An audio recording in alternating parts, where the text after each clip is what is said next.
is pretty much something that will get you into two places. It's either you'll be dead or it's either you'll be behind bars. Why is organized crime such a big thing now that is taking over the country? Like, It's an easy business to step into, right? Easy in the sense that all it really requires is the tools of the trade, which is a phone, maybe some data, and the lead sheet. And they spend it in very flashy ways. Cars, girls, Bottles, liquor, bottles, you name it. And because of that, young people see that and they're attracted to it.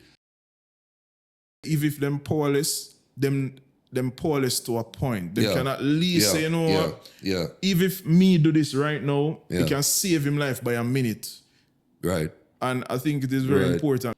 The person who found him came out, saw the body hanging from the tree, took up his phone. Yo, look how the dog kill himself, star. You understand? The guy's there hanging. We don't know how long he's been there. We don't know if you try to get him off. Should we try to cut him down? He was more interested in videotaping the body hanging from the ackee tree. Tell me, what was your experience like with going down to the west side and helping people who are in need of help and everything? It was literally like a bomb blast without the heat.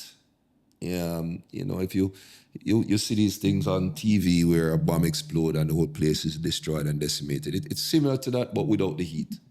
So there's not even leaves on the trees. Roof, structures, buildings, just gone.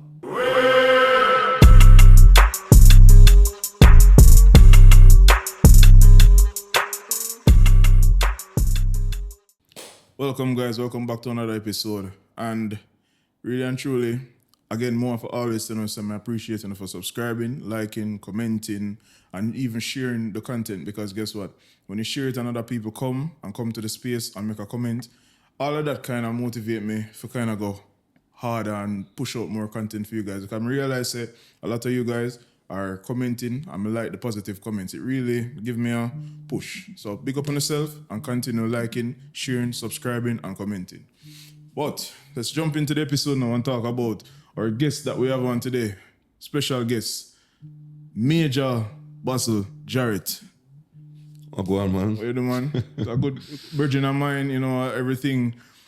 Just getting him on the podcast today was imperative for me because he has so much knowledge and I really want him to share his knowledge on a lot of stuff. So I won't even, I know enough about him, but I will let him do the rest and he can introduce himself and let you guys know the type of person he is. So welcome again, Basil. Yeah, man. Thanks for having me. Yeah, man. So it's a pleasure to have you on, Basil. But how things, how everything, just how are you, bro? Like, I just want to know if you're good and everything. Good, man. Busy. Per usual. As you know, with coming out of the Hurricane Melissa operations, slowly emerging from that. Yeah. Then we're starting the new year, and you know, every year any organization that's serious about its future uses the new year as sort of a reset, set certain objectives, some strategic objectives, operational goals. So just finished Melissa, and now we've gone back into the organized crime, anti-corruption effort. Hectic. Yeah, man, for sure. And I know this man's schedule is definitely hectic and he has been doing a lot because I've been trying to get him on the pod for a little bit, but he has his out-of-town things that he does and I have to just pretty much wait. So now we got the perfect opportunity for him to come on. It's the right timing. But peeps, this is the Director of Communications at Mocha. We're not talking about chocolate. We're not talking about a drink. We're talking about the major organized crimes of anti-corruption agency. That's right. All right. And really and truly, having him on, we're coming to talk about things. Also, he is, well, you're a reserve? Yes. At the JDF, the Jamaica Defense Force. So he's a soldier. So you're supposed to understand the timing that he's on. He's a no-nonsense man. He doesn't really play about anything. This man is about business. So when you approach him, just approach him with business and be careful of how you approach him also. Because this man is no joke. Zin. And he's also a CEO of Artemis. Artemis Consulting. Yeah, we're a communications firm specializing in crisis communications. That's my niche. don't ask me to help you sell orange juice. Call me when the orange juice poison somebody. Right. See, so I'm try to show you. Yeah. So this man is just about really and truly solving things. This is what he's about. And we'll get into everything in the latter part. But I want to talk to you about something that has been, I would say, taking over the country by storm, but slowly in the same sense, because it is so prominent, but people understand the risk that comes along with it. So a lot of people do it, they sing it in songs, they do whatever they can do, they try to even fake the lifestyle and act like they're that type of person. But you deal with these people all the time. And we're talking about the organized crime of things, because when you think about organized crimes, I think it pretty much self-explanatory, where you have to really and truly be super strategic. You have to be very precise with the stuff you do, because the things that you do, you're realizing that, okay, this is a big risk that we're taking, which should equal a big reward. And with things like that, you have to be very, very aware of how you approach certain things. But you encounter these people and you have certain information about certain people. Why is organized crime such a big thing now that is taking over the country? Like, why? Well, I mean, organized crime is a very broad category. I believe you're referring to scamming. Scamming mostly. I think mostly what you're talking about. It's easy because it's easy. It's an easy business to step into, right?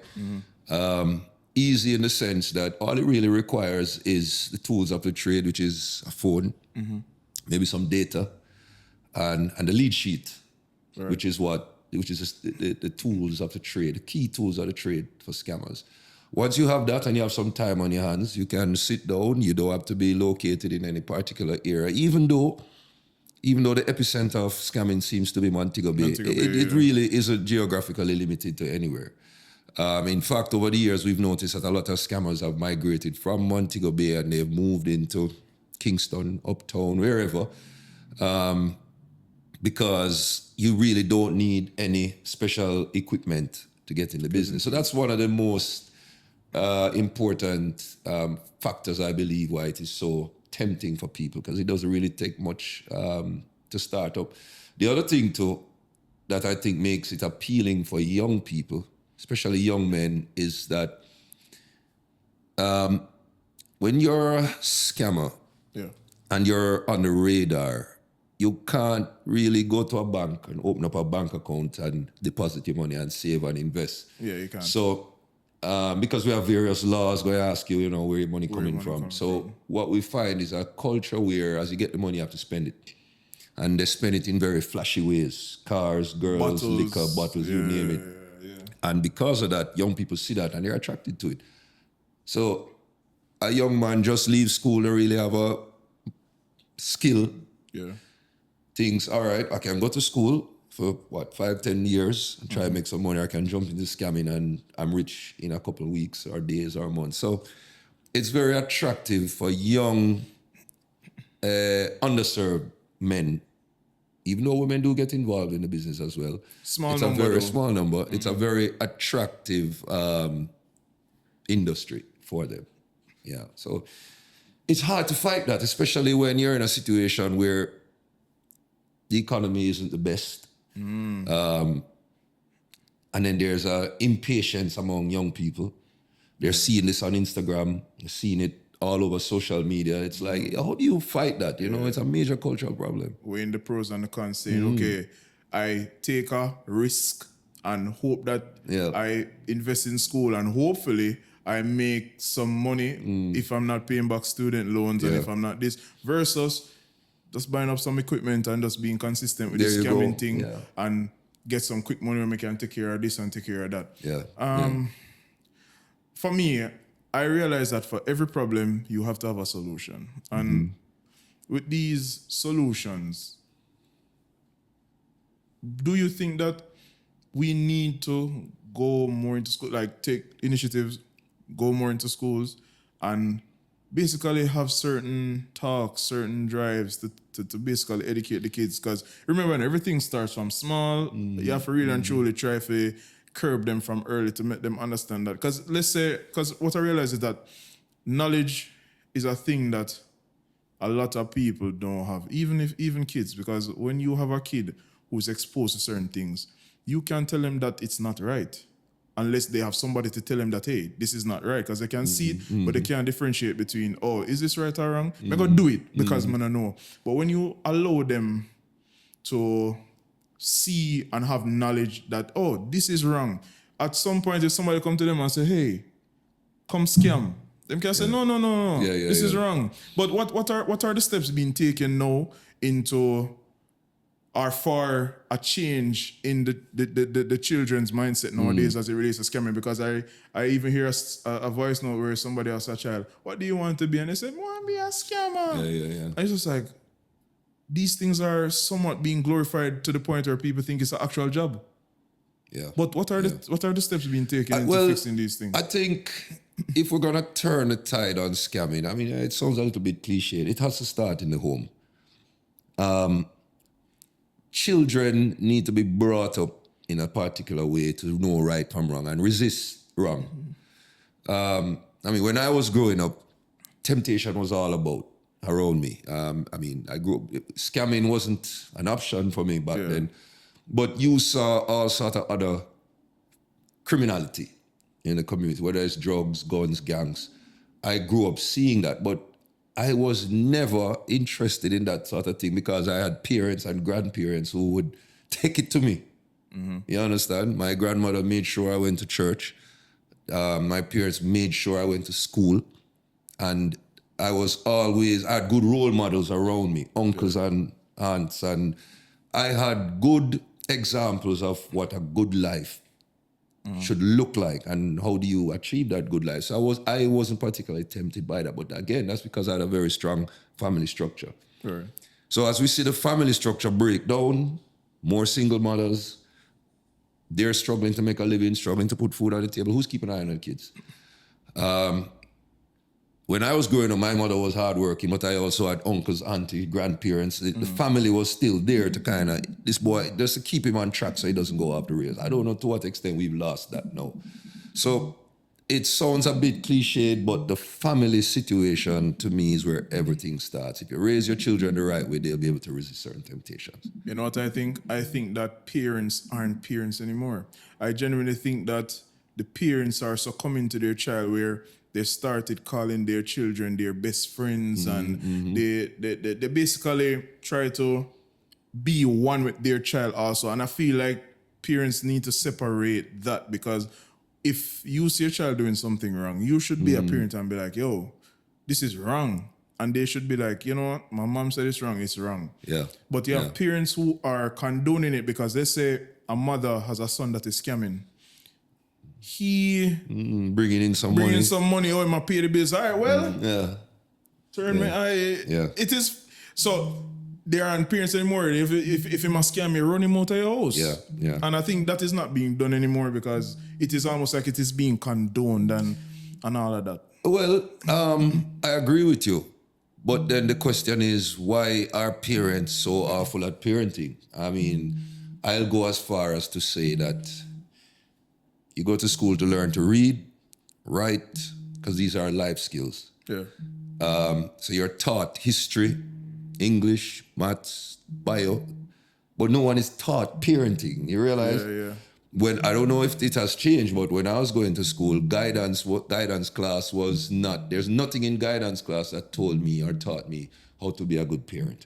Yeah. Right? So how I try to model my parenting skills is off what I see on TV, or what I see in the house, or what's around me. I believe that since those systems have broken down, then perhaps we need to look at our whole educational system and what are we teaching our kids? You do need to teach them life skills, and parenting is a life skill. I agree. You understand? So when if you don't have good role models or you don't have good parenting models around you, how do you know what to do? I mean, I'm not perfect. My kids, I mean, I try to raise my kids in the best way that I can. Of course, I make mistakes. I do things that the textbook will tell you is wrong. You know, don't beat up with them and all of that. you know, I'll draw a belt for my son when him go off rails. It's not something I do often, but you know, maybe 1 and 2 times it happened before. Maybe that's bad. Maybe that's not best practice. The experts might tell you, oh, don't beat the children because this, that, and that. I don't know. But so even for me, and I consider myself a good parent, there's a little trial and error. Yeah, Because I I was agree. never taught. Yeah. So you're going to make mistakes. Exactly. So what I think perhaps what we need to do is put in schools somewhere, find somewhere in the curriculum to teach parenting. Or maybe they're afraid to, boy, if we start doing this, you know, kids will start have a whole for sex, and then I don't know if that is the fear, but they're gonna do it anyway. So where do you learn? When I was growing up, again, TV, we didn't have social media to carry us all over the place. You had the Cosby Show, which whatever Bill got himself in. Yeah. but the Cosby Show was good, wholesome family values, and you kind of aspire to that. I don't know, where they're getting that nowadays. So in the absence of those learning points, I believe there ought to be parenting and parenting skills formally taught in school, in high school, at the very least before they leave. Find somewhere in the curriculum before they leave. I agree. And I think it's almost like a never-ending cycle as it relates to, as you say, parenting. Even though it's not taught, you still have to find some way to acquire knowledge to be a parent. Yeah. Because guess what? There's a parent everywhere you look. Yeah. So the mere fact that it is so prominent but not taught, and it has to be a trial and error and you're learning, but at the same time, you have to understand that when I say you can't spare the rod and spoil the child, you really can't, because you said that even though you probably join the belt on your son sometime, it's probably not right. But guess what? It works for you. I'm sure that the relationship between you and your son is fine. And I'm sure that when he gets older, he's going to understand that, say, Daddy used to beat me, but you have a thing called, it's like a reinforcement method. You have to do something to really and truly like get him to fall in line. So whether it's even taking a phone from him and say, when you take a like what you call it, positive reinforcement in psychology, you really have to do it because you want to see some change in the behavior. So I think that a lot of people who become parents, unless you are actually ready to be parents, which is honestly, I can't say that, because guess what? Anything happens, you can get pregnant and you just have to just go with it. Right. But if you are conscious enough to understand that, you're still immature, and sometimes people even use that as a way to kind of level up their maturity to say, maybe if I have a child, I can be mature. Yeah. But oftentimes, that's not how it works. It runs deeper than that. You have to really and truly stand for something as a parent. You have to not care about what others say, because if you beat a child and somebody say, don't beat a child, you tell them leave. What are you telling me to do as a father? This works for me. This is me and my child. You don't do it with your child, but it's my thing. Don't interject. Why are you interjecting? I can count how many times I had to take a belt to my son. And the last time, maybe 3 or 4 times in his entire life. And the last time was when we went somewhere. He was playing on the swings. We said, all right, it's time to go. Him decided to now play on the swing and him walk. If he wants to continue playing, him walk off, but do him one thing. We have to call police and look for the boy and then find him having a wheel. Yeah, man, I give it to him. Whoa. But that was the last time, because in addition, he must know that, listen, when daddy gets serious. But I think you can strike a balance where you're friends enough for him to come to you and say, daddy, X, Y, Z, and you have a good relationship, but he knows where to cross the line, where, what crosses the line. And it's a very delicate balance. So I don't want to give the impression that, I'm a tyrant at home. I see my son who boom off him fist, and we good. But he knows when daddy get mad. Don't cross that line. So I don't know. Was that the best way to raise? I don't know. I guess the proof is in the product, and when he becomes a man and I see the man that he is, I'll know whether or not I did a good job, But for me, it's a lot of trial and error for most people, because we're not teaching those skills. In a situation where you have parents don't know how to parent, there's not a lot of good role models and examples around. The kids are going to go off rails. And then you compound that now with, again, in my opinion, we have an education system that serves girls better than it serves boys. So they're not getting it at home. And when they go to school, the educational system is not catering to them as well. It's no wonder that 80% of the students at the university are women, and the majority of people involved in scamming are men. It's, Yeah. Because yeah. it's like this. Women enroll, women are, the percentage of women who enroll in university is higher than the boys, but the boys fall out more than the girls as in drop out. Yeah. And that's crazy. But I wanted to touch on something. I realize that you're passionate about it because that's what your company is about, Artemis Consulting. And it's about everyday crisis. Education is very important. Our knowledge is very important as it relates to knowing something. So, for example, you see a man on the road, he falls over, drop, boom. You know, instead of giving a helping hand, you probably take out your phone, and instead of probably making a call to the emergency services, You want to go viral. and then another person just repost it, and then a couple of hours later, that man dies. What with that? Because something has to be implemented. Because as I said before, knowledge is very important. So if you can learn something and save a man's life in the future, what are some of the stuff that you think your company can do to put in place to make people be more knowledgeable, to know that if you're pulling out a phone, it goes to your ears than in front of the person who is there dying? Well, all right, let me give you a little backstory. Before I joined Mocha about, 5 years ago, I spent 12 years in the JDF as the head of communications there. And the military and the police, to a lesser extent Mocha, we are in the business of crisis management every day, right?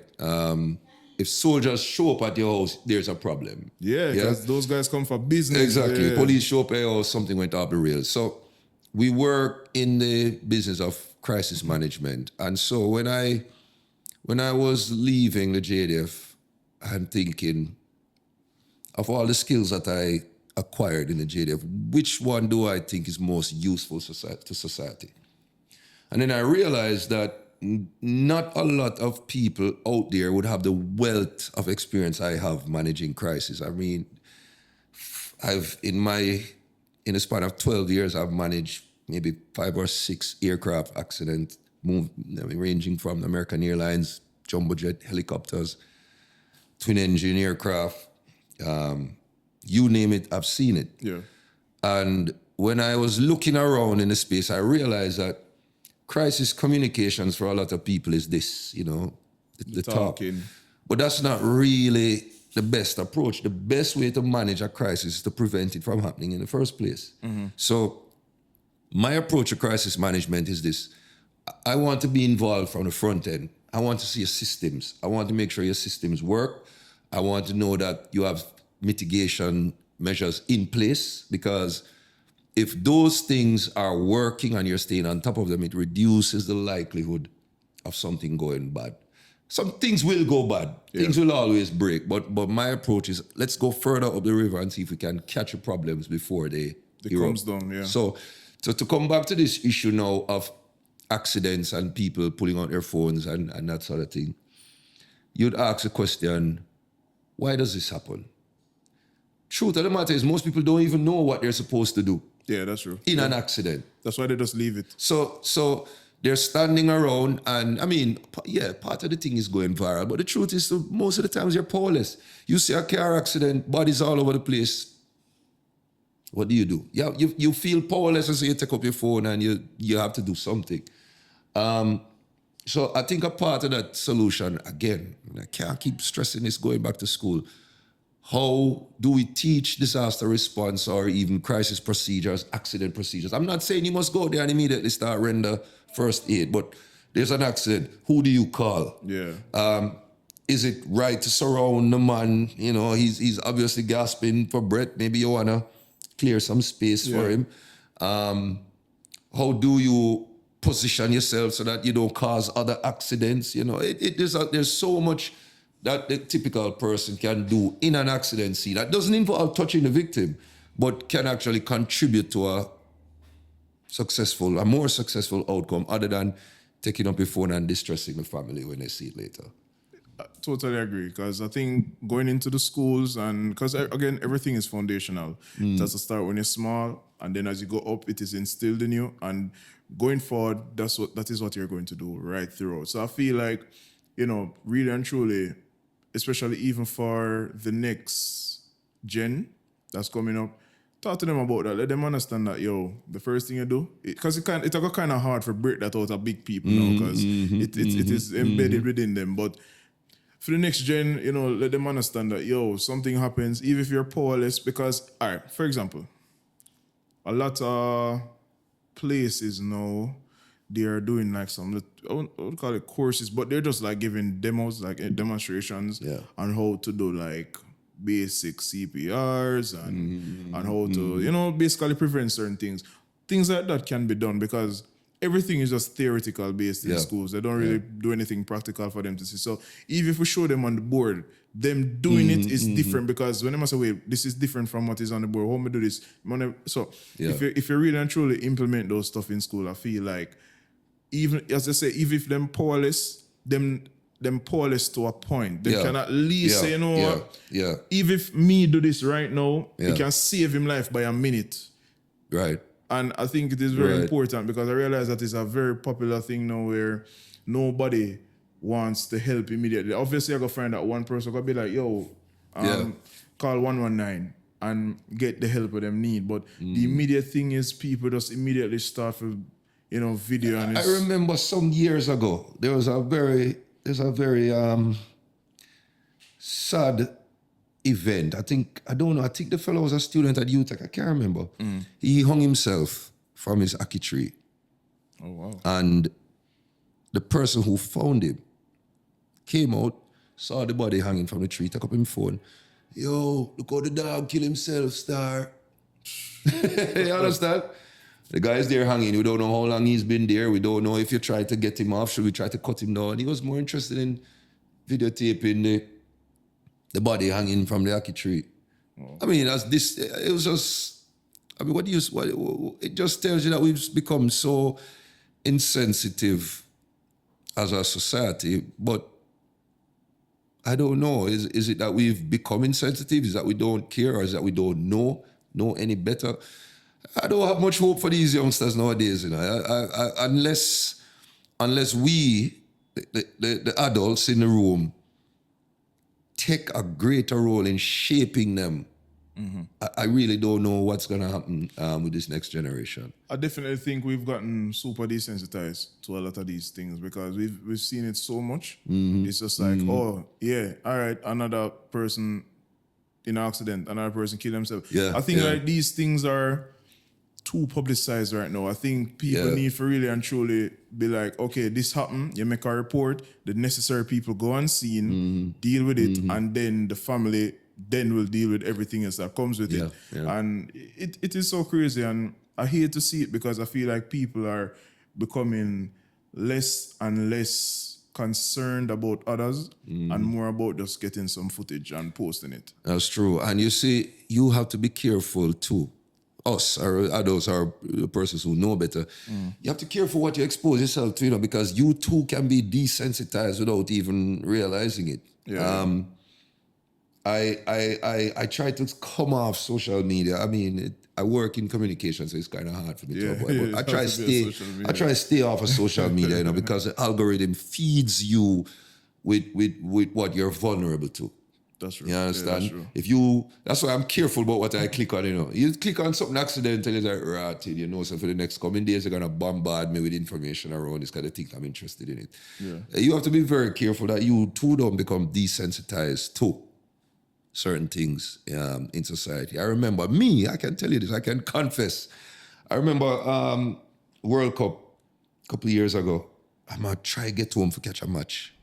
And there was an accident on the road, which caused a big traffic pileup. And I'm like, where is traffic coming from? And eventually, when my car inched up to where the accident, my mind was like, big accident, World Cup. My mind was like, listen, the kickoff is in 10 minutes, so I'm going to move the car out.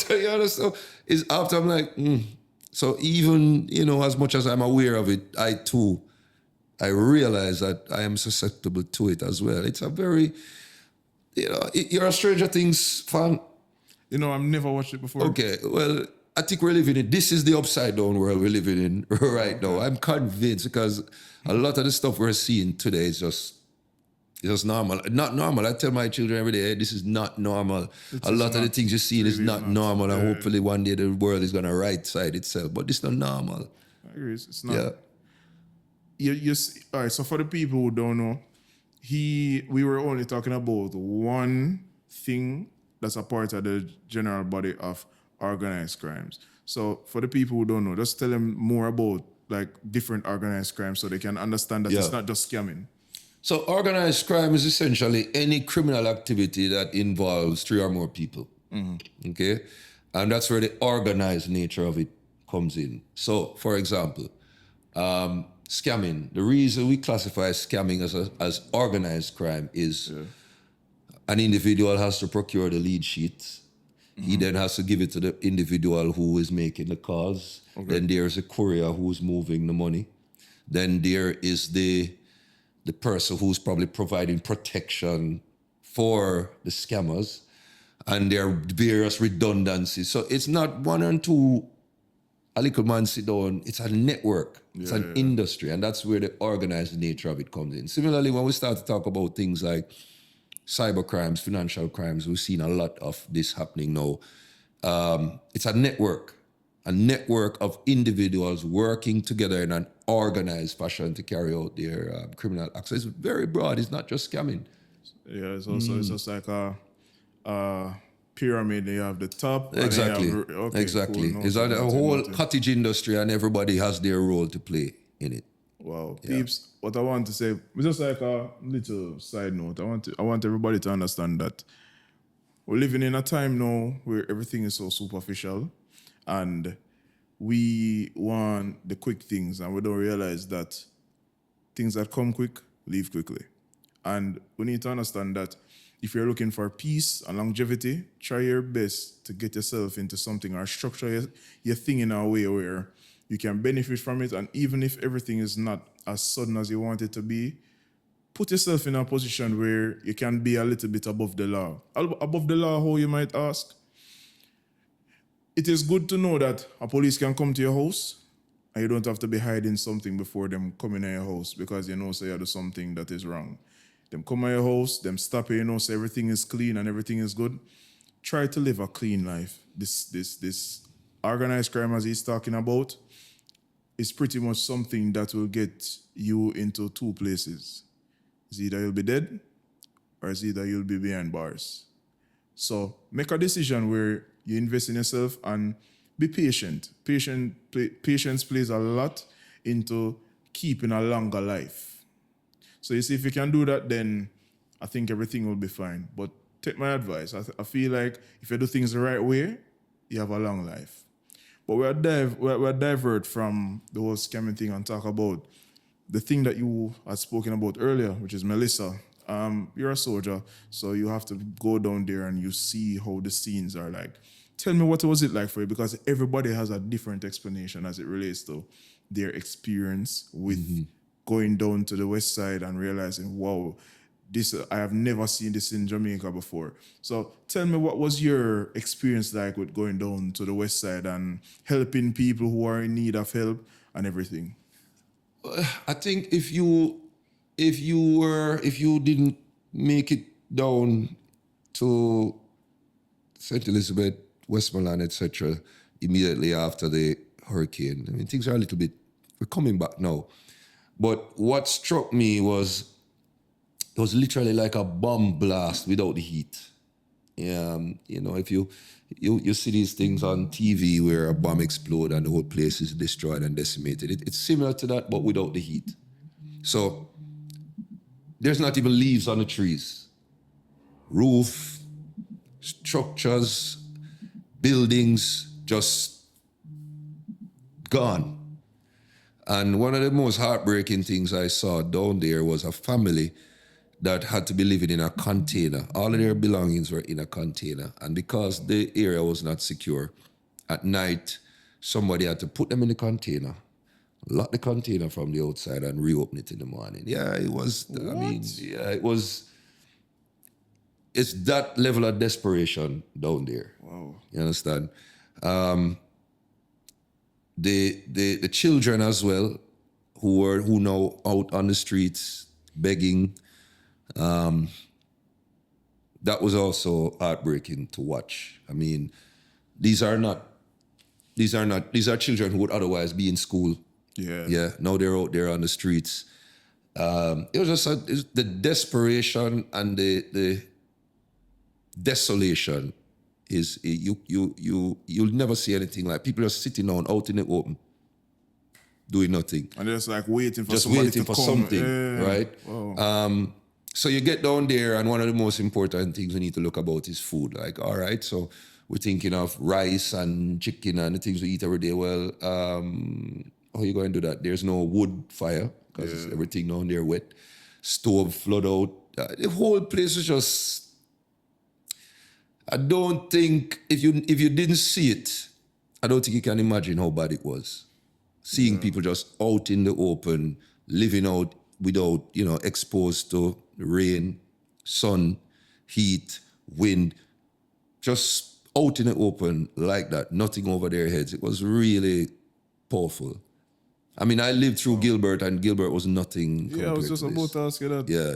And the mere fact that I just felt like it because of the comparison now, it is so crazy to think that Gilbert was legit the biggest thing at one point, but then Melissa came and just knocked it right off. Gilbert's a baby. When Gilbert came for us as kids, it was almost fun. Yeah. A tree dropped down and we jump on the tree and we play in the yard. But this was really something else. I've never seen anything like this. There are still people who are missing to this day. Can't find them back. It was horrible. It was really a terrible sight. But, one thing Jamaicans don't get enough credit for is that we really did show up for each other. Yes. And that was I was very impressed with that. I'm not going to lie, I'm very impressed with it also, because at one point I realized that it was almost like a competition. It's almost like who can get the most. But at the end of the day, I was so happy. Yeah. Because guess what? At It's the a end, good problem the people to them have. win. Are the people them win because guess what? They might eat more. So you give 500,000, I go get $3 million. But at the end of the day, are the people them win, and the people them can have a better comeback. Yeah. Because it was absolutely great to see how everybody really and truly chime in, as small as it might be, chime in. Many people go down without even escort, because at one point I heard that they have to have escorts to go down there, because I heard that there were robberies and stuff happening. But what I don't understand, it's just so crazy about, even though how heartless can you be to see the state that your country is in and people are in need of stuff, but because they're probably in desperation and they want to use badness as a way to get the food, you're depriving somebody else. But at the end of the day, brother, you will probably get your share, but you're just not patient. Well, you see, and it's a paradox, because I agree with you that there's a level of selfishness involved, but I can understand, and I'm not saying I can understand the desperation, because you have children to feed, you have people who are depending on you. When people's lives are in danger, a lot of things go out the window. You understand? And I dare say that these persons who were robbing others, and I don't think that these people were career criminals. It was just, hey. Just do it Okay. And again, I'm not making excuses for it, but it just shows you the level of desperation and need that existed at the time. Yeah, of course, if the police catch you, we're still gonna lock you up. We're still gonna arrest you, we're still gonna press charges. But I understand that you're not a career criminal. It's just circumstances causes to happen. You can explain it to the judge, but still have to lock you up. But I understand. So it's almost like, because you hear children are squealed, it's almost like it gives you that sense of like hurt to see a kid like this, especially now. And it's just like, John, like, I need something, I gotta do something and find a way to get it. Yeah. So wow, look at that. And I mean too, if you do check it, that yes, there was a threat of violence, and the theft and the hold-ups and all of that. But you didn't hear people getting killed and nobody. I didn't hear anybody got killed. They no. Just like a stick up. I Give just me body that. up and say, listen, I have 2 people. I have kids. I have 2 kids. I have a house for feeding, and you just happen to have what I need. I mean, I just take it. And Yeah. And they're probably looking back now, probably ashamed of their actions. Yeah, they must say, probably I shouldn't do this. Yeah. But notwithstanding, I think the outpour of support that came to the affected areas was really impressive. I think Jamaicans really did show up for each other. I love it. And I think that is why now things are just slowly coming back. Because all the efforts were made and it didn't go in vain. Yeah. I genuinely was proud of that. I have my own perceptions of Jamaica outside of that. Sometimes maybe I don't like how the country like the slackness and the mix-up. But I can say genuinely in this regard, I think that they did themselves well in this regard. So to this day, I'm assuming you're still in and out. Well, the reserves have been called back. We've now shifted to the recovery phase of the operation, and rebuilding, which is now trying to bring people's lives back to normal. So the reserves have been called off. I still support the JDF in a communications function, but not as heavily involved in the hurricane relief now.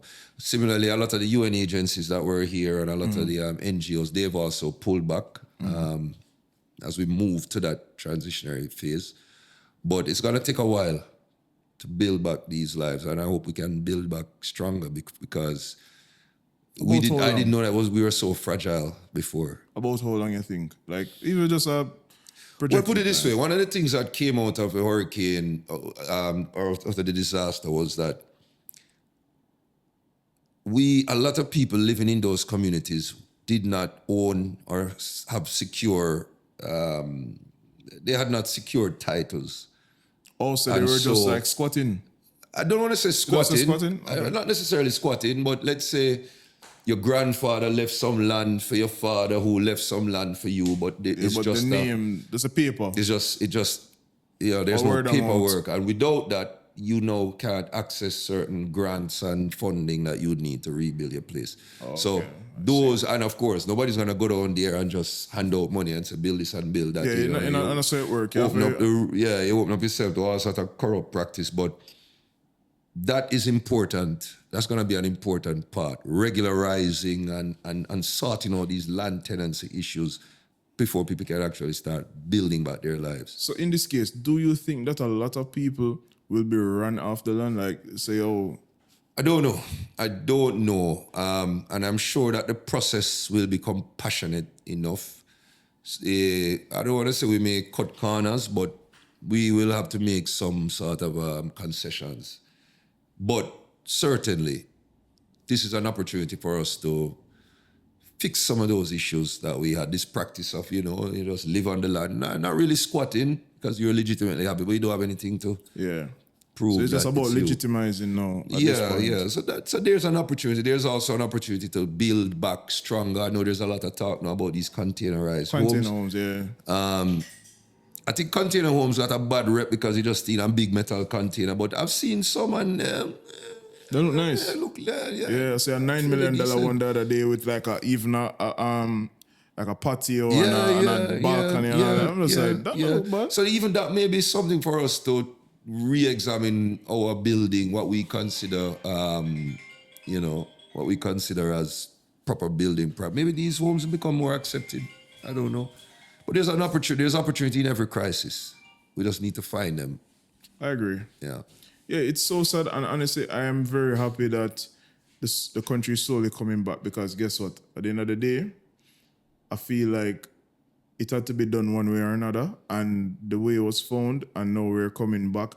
And as I say, it's almost like an eye-opener for some people as it relates to people who never they weren't legit. Now they realize the importance of a piece of paper and going through the right channels to secure themselves. And it is really and truly a blessing because I realized that a lot of things in Jamaica aren't as structured. Like, especially, it goes back to knowledge. Like, people will not have the knowledge and it works against them at some point because they're just like, oh, me never know. Never know. Yeah. And I think a lot of us, we really need to be a very informed country because once we're an informed country, nobody can say me never know because at this point, if you never know, or you never want to know. And I really want my country to be like that. So I was saying, like, outside of us being are coming together to really and truly make sure that the country is okay, I feel like we need to come through for each other in the sense where we know stuff. We need to put certain programs out there for people to know. I think, and funny enough, I think that it's out there, but I feel like people just don't want to learn. It's out there, but it's buried under a whole heap of garbage. Yeah, Absolutely crazy. Yeah, you're just flooded. We live in this information age. We know so much, but at the same time, we know so little. We condone slackness. So, we try to find out the mix-up and the foolishness rather than to educate ourselves on things that are important. Yeah. You know, I'm not plugged into the mix-up and the foolishness. I just can't deal with it now. And I you know what?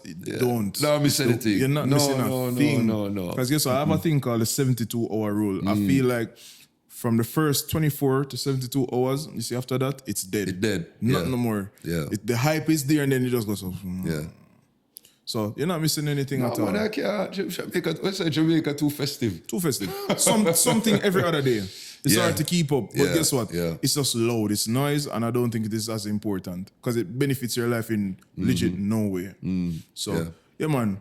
But peeps, again, I want to thank Basil for coming. Yeah, man. I think it was a solid talk. I really appreciate him coming on and sharing his experience and sharing his knowledge.